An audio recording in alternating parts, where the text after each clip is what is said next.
नमस्कार, मैं संजय सनम, आप सभी का सादर अभिवादन।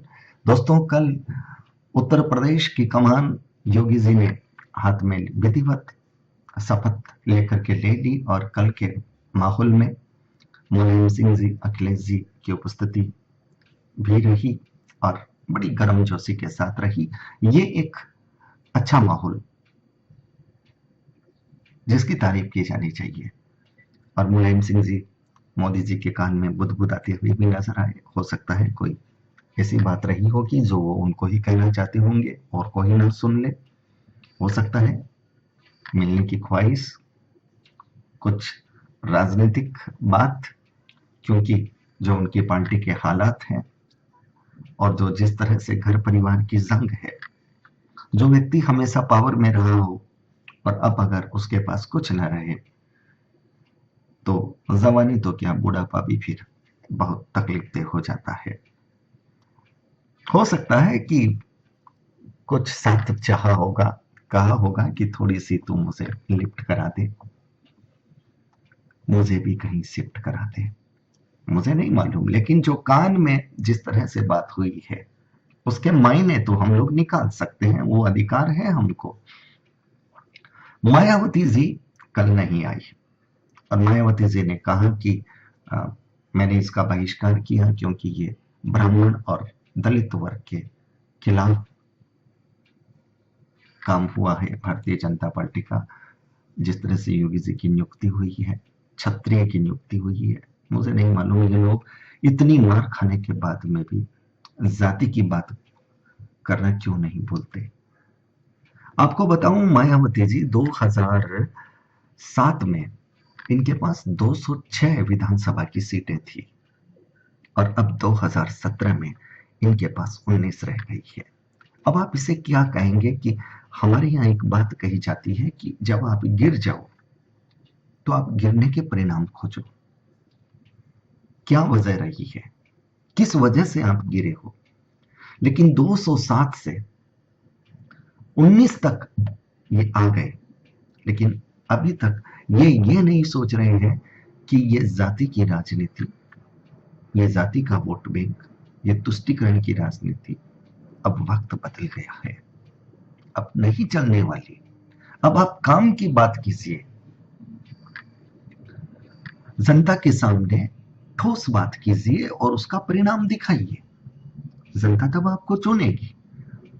मोदी जी ने कुछ भी कहिए आप, मोदी जी ने ये जो राजनीति के जो पैमाने थे, तुष्टिकरण की राजनीति, ये में दलित वोट वर्ग, ये मुस्लिम वोट वर्ग, एक वोट बैंक बना करके जिस तरह से सियासत के ठेकेदार खेला करते थे, अब उनकी ठेकेदारी को उन्होंने खत्म कर दिया है। और ये भारतीय सियासत के लिए एक बहुत अच्छा पहलू है। योगी जी मुख्यमंत्री बने हैं, कई लोगों को आपत्ति है कि ये कट्टरवादी हिंदू चेहरा है, लेकिन योगी जी ये कहते हैं कि हम सबको साथ लेकर के चलेंगे। ऐसा नहीं होगा कि कोई पक्ष अगर गलत कर रहा है तो उसको अनसुना कर दिया जाए, जैसे पुरानी सरकार किया करती थी। तुष्टिकरण नहीं होना चाहिए। राजा की नजर में किसी के प्रति भेदभाव नहीं होना चाहिए। जो सही है वो सही है, जो गलत है और जो गलत करने वाला है वो चाहे किसी भी धर्म से हो, किसी भी जाति से हो, उसके खिलाफ तुरंत एक्शन होना चाहिए। तभी कानून व्यवस्था का मान रहता है और तभी एक डर रहता है, एक खौफ रहता है कि अगर हम कोई भी गलत करेंगे तो कानून से हम बच नहीं पाएंगे। और ये खौफ किसी भी प्रदेश, किसी भी देश में शांति और सुरक्षा के लिए अति आवश्यक है। मुझे नहीं मालूम मायावती जी को क्यों गुस्सा है, क्यों उनको रंज है कि योगी जी मुख्यमंत्री बन गए। ये लोकतंत्र है। लोकतंत्र में जब चाय वाला मोदी जी प्रधानमंत्री बन सकते हैं तो गोरखनाथ मंदिर का महंत मुख्यमंत्री क्यों नहीं बन सकता? बन सकते हैं।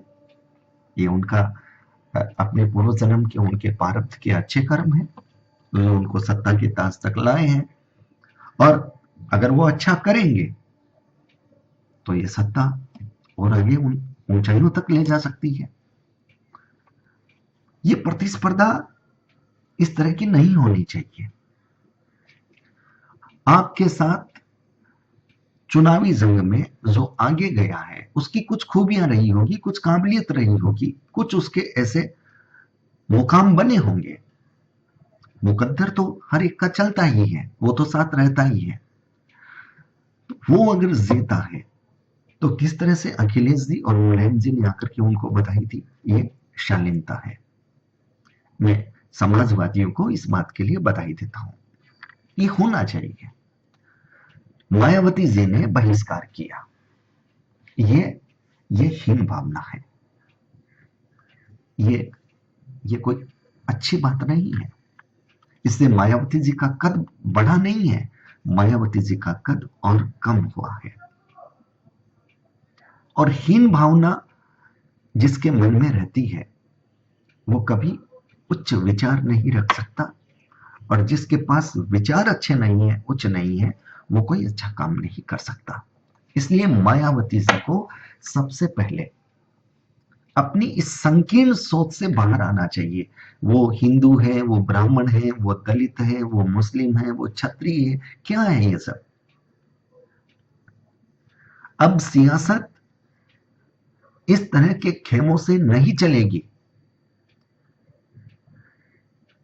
यहां हिंदू मुसलमान की राजनीति बंद कीजिए, यहां सब एक है, सब भारतीय हैं, सबके अपने अधिकार हैं, सबका अपना सम्मान है, और सब एकजुटता के साथ हैं। अगर मोदी जी की ये जीत है तो क्या दलित समुदाय ने उनको समर्थन नहीं दिया? जबरदस्त दिया है। क्या मुस्लिम समुदाय ने नहीं दिया? उन्होंने भी दिया है। अगर ये समर्थन नहीं मिला होता कुछ न कुछ रूप में, हम कह सकते हैं कि बसपा और सपा में मुस्लिम वोट बंट गए थे तो भारतीय जनता पार्टी की विजय आसान हो गई। लेकिन मुस्लिम वोट भारतीय जनता पार्टी को नहीं मिले, हम ये नहीं कह सकते। समर्थन मिला है, समर्थन मिला है, इसका मतलब उनकी अपेक्षाएं भी भारतीय जनता पार्टी से बंधी है। और इसका मतलब भारतीय जनता पार्टी का यह दायित्व बनता है कि सभी वर्ग, सभी समाज, सब लोगों की अपेक्षाओं को एक राजा की उस नजर से जिसमें कोई भेद ना हो, बिना भेदभाव के उसको पूरा करें। और जो समाज का सबसे कमजोर तबका है उसको कुछ अधिक लाभ दे, उसका थोड़ा सा अधिक गौर करें। क्योंकि ये नियम है, पिता का बेटा जो कमजोर होता है, पिता माता उस पर ज्यादा ध्यान देते हैं, और ये वाजिब है, उसमें कोई दिक्कत नहीं है। अगर कोई गरीब है, अगर दलित समाज में कुछ लोग ऐसे हैं जो गरीबी सी रेखा के नीचे जीवन जी रहे हैं, मुस्लिम समाज में अगर कुछ लोग ऐसे हैं जो बहुत निम्न स्तर का जीवन जीने के लिए मजबूर हैं, तो सरकार का यह दायित्व बनता है कि सबसे पहले उनकी देखरेख करें, और इसमें किसी तरह का भेदभाव नहीं होना चाहिए। एक दूसरी खबर जो कि बहुत अच्छी खबर है, और वो कांग्रेस की तरफ से है। पंजाब के मुख्यमंत्री कैप्टन साहब ने प्रकाश सिंह बादल को सरकारी बंगला, और वो भी उनकी अपनी पसंद के अनुसार देने की पेशकश की है। देखिए, इसे कहते हैं दिल। कैप्टन अमरिंदर सिंह को मैं हार्दिक बधाई देता हूं। ये एक अच्छी सोच, वो चाहे कांग्रेस की तरफ से आए, किसी की तरफ से आए, जहां से भी अच्छी सोच की किरण आएगी मैं उसकी प्रशंसा करूंगा। कैप्टन साहब ने जो ये दिल दिखाया है, जो ये जज्बा दिखाया है, वो सबके लिए प्रेरक है। होता क्या है कि जो हमारा प्रतिद्वंदी हार जाता है, हम अक्सर उसको नोटिस देते हैं या उससे तकादा करते हैं कि भैया कमरा खाली कर, आवाज खाली कर, अब तू हार गया है, अब वो बंगला हमारा है। ये होता है। लेकिन कैप्टन साहब ने बादल साहब के लिए एक सम्मान जो दिखाया, ये है विरोधी के दिल को जीतने की बात। और मैं हमेशा ये बात कहता हूं कि अपनों के दिल को जीतना ये अच्छा है, लेकिन विरोधियों के दिल को जीत लेना ये वास्तव में विषय है। इसका असर ये हुआ, बादल साहब ने भी वही दिल दिखाया। उन्होंने कैप्टन साहब का शुक्रिया अदा किया, उनकी भावनाओं का सम्मान किया और उनसे माफी मांगते हुए कहा कि नहीं, मैं अपना बंदोबस्त खुद कर लूंगा, लेकिन आपने जो ये सहृदयता दिखाई है उसके लिए मैं तहे दिल से आपके लिए शुक्रिया अदा करता हूं। और उन्होंने ये भी कहा कि पंजाब के हित में आपकी सरकार जो भी अच्छा काम करेगी, हम सरकार के साथ खड़े रहेंगे। ये है सियासत वो जो होनी चाहिए, कि सिर्फ विरोध के लिए विरोध नहीं होना चाहिए। आप विरोध पक्ष में हैं, लेकिन सरकार अगर अच्छा काम कर रही है तो आपकी ये जिम्मेदारी बनती है कि आप सरकार के उस अच्छे काम में न सिर्फ सहमति दें, बल्कि उसकी ताकत को और बढ़ाएं। जनता के प्रति अगर आपकी वफादारी है और अगर आप अड़ंगा रुकावट डालने की सियासत करते हैं, इसका मतलब आप सिर्फ और सिर्फ कुर्सी के पेंदे हैं, आपको जनता से कोई मतलब नहीं है। तो ये जो प्रसंग है पंजाब का, कैप्टन अमरिंदर साहब की तरफ से और उसके जवाब के तौर पर प्रकाश सिंह बादल की तरफ से, मैं दोनों पक्षों को तहे दिल से बधाई देता हूं। और मैं ये कामना करता हूं कि इस तरह की शराफत, इस तरह की शालीनता, इस तरह का एक दूसरे के प्रति मान, ये सम्मान, ये रहना चाहिए। और ये कैप्टन अमरिंदर सिंह साहब से सबको सीखना चाहिए। मैं एक बार पुनः कैप्टन साहब को हृदय से बधाई देता हूं। बादल साहब ने भी जो जवाब दिया, वजनदार जवाब दिया, वो ही शालीन अंदाज और एक शुक्रिया का भाव, मैं उनको भी बहुत बहुत साधुवाद देता हूं।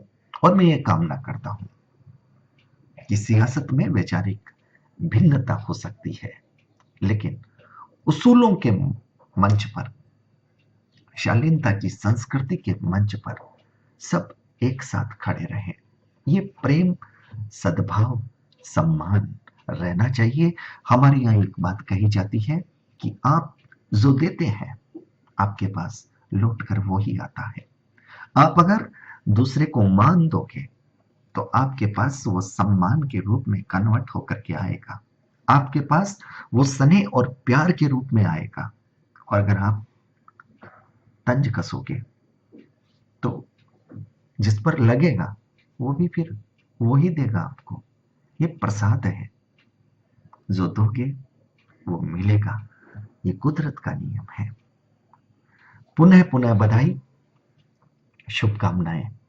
दोस्तों, मैं आने वाले दिनों में एक ऐसा वीडियो देना चाहता हूं, जो मुझे सुन रहे हैं और जो खुद यूट्यूब में कुछ अपनी वीडियोस वगैरह देते हैं, उनके लिए भी, कि हम यूट्यूब में वीडियो देख करके अपनी भावनाओं को लोगों तक पहुंचाते हैं। हमारा नाम जाता है, चेहरा जाता है, विचार जाते हैं और लोगों के संदेश आते हैं। एक दुनिया से हम सीधे तौर पर जुड़ते हैं और उसका लाभ मिलता है, जिसको आप शोहरत कह सकते हैं, प्रसिद्धि कह सकते हैं। लेकिन यूट्यूब से हम पैसा भी कमा सकते हैं। आपने हो सकता है बहुत सारे वीडियो देखे भी होंगे, लेकिन मेरा जो अनुभव रहा है बहुत आगे तक नहीं गया।